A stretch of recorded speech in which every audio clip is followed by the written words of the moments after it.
Hi, my name is Goldman. I'm the director and founder of Goldman & Associates. Our firm has a primary focus on family law, so please subscribe to our channel. Today I want to talk about criminal charges, because as you know, in family law, criminal charges is something that could happen in the context of family life.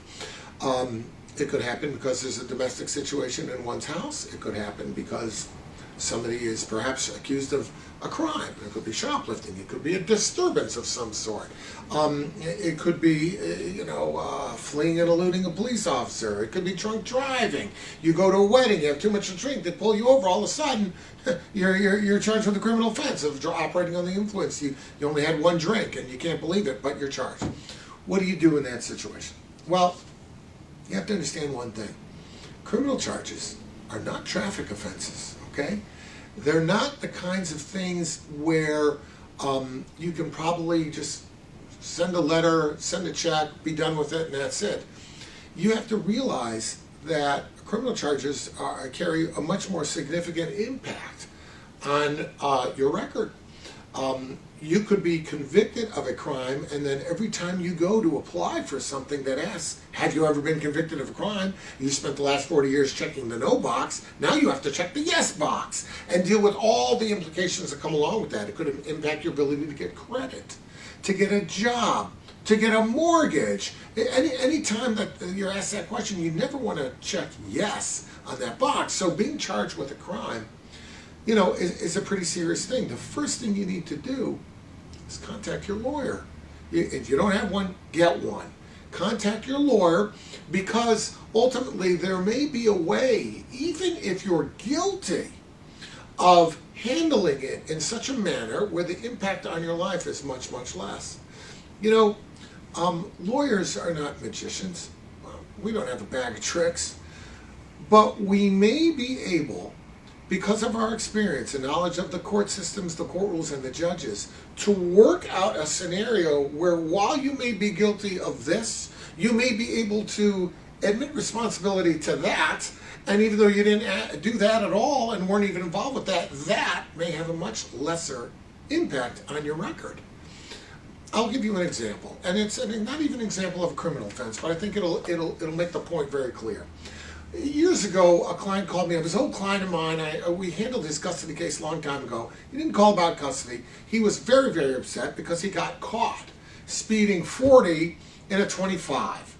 And it's a school zone, and there's points. And he insists that it was the other car that the radar caught, and not his, and blah, blah, blah. And he wanted me to help. And I said to him, look, I can help you, but, if they caught you, they caught you. And even if you want to say it was the other car, some police officers that testifies before that judge every day and has a lot of credibility is going to say, look, I've been doing this for a long time, and I know the difference between the red Corvette and the blue Buick. So where are you going with that? So I remember in this case, I met with the prosecutor, and I said to the guy, look, he went 15 miles over. Let's give him 15 miles over. But instead of 40 and a 25, let's give him 70 and a 55. Why did I want 70 and a 55? Simple, because 40 and a 25 in a school zone is points, which affect record, it affects Secretary of State, affects all sorts of things. 70 and a 55, energy speed rules, limited access, 0 points. At the time, that was the better deal. So when I went to my client, he said, 70? I'm telling you I didn't do 40. You want me to admit I was doing 70? I told him, I don't want you to admit to anything. I just want you to understand. We're going to work this out. You're going to just say that you're responsible for it, and you're going to get 15 miles over, but you're not going to get any points. Because why? That's the way we can play this game to your advantage. You have to understand something about lawyers. Lawyers know the rules. The good ones know how to work with that system. And even though you may think, well, why should I do this? The answer is because if you do that, you'll get a better result. And what are we about? The lawyers it's a result-oriented practice to help you. So you may think that the road to helping you is to go down X, but really Y, though it appears longer, gets you where you want to be, and it gets you there quicker with less mud all over your pants. So you have to understand that that's how it goes. So when you're accused of criminal charges, you got to call your lawyer, because what you think is the proper way to do it, the whole system may be very counterintuitive to a layperson. Very intuitive, though, for a lawyer.